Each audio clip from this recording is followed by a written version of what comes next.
House passage of the Republican debt ceiling bill has set the stage for a showdown in the Senate and the White House. Joining us right now with what this means for the markets is Don Schneider. He is the deputy head of U.S. policy at Piper Sandler, also a former economist, chief economist at the Ways and Means Committee at in Congress. And Don, thanks for being here.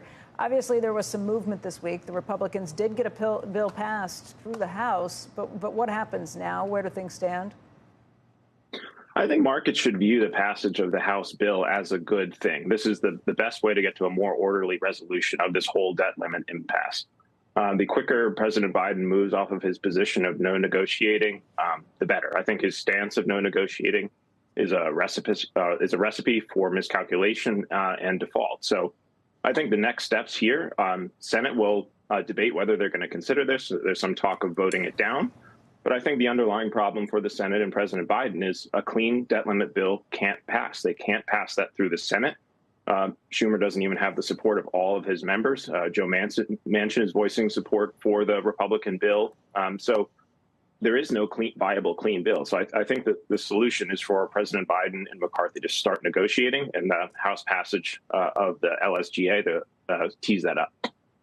Biden and McCarthy have both laid out kind of a bit of inflexibility. Biden just on the face of it, where he says he won't negotiate and where he doesn't want to talk about this at all. But what I'm hearing from different reporting is that McCarthy has promised basically his caucus, in order to get that moved, to get the bill passed, he basically said that this is going to be a floor for the negotiations, not a ceiling. And that makes it sound as if he doesn't have much room for negotiations either, if it's only going to be something where he'll negotiate to get more than he's already asked for. Yeah, I don't think that's how it will end up being. I know I've seen some members claim this is a floor, but I think that's implausible. That's not how negotiations work. It's not saying mine is the minimum. You meet somewhere in the middle. And I think ultimately McCarthy will have to be flexible about that. And I think Republicans probably know that. So I think there is a lot of room to meet in the middle, whether it's on more modest spending cap, whether it's on permitting reform.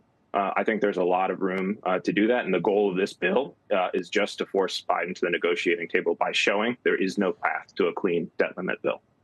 If McCarthy does that, though, his position, I mean, there are some firebrands in his caucus that will say, you've reneged on what you told us, and as a result, we don't want you as speaker. Is there a chance that he loses the speakership, and how much more difficult will that make it for a negotiation between the two sides? I think that threat will loom out there, but I think they have to know that something is better than nothing.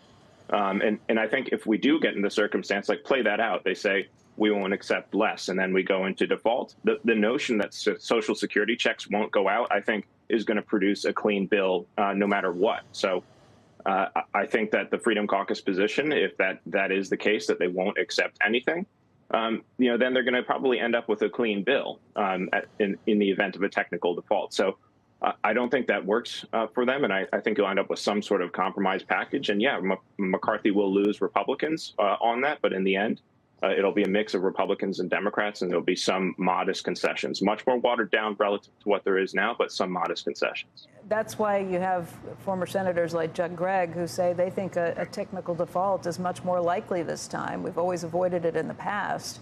If we wind up with a technical default, even if it's something that is fixed pretty quickly, what kind of pressure does that put, short term and long term, on the markets, on the dollar, on all kinds of other issues?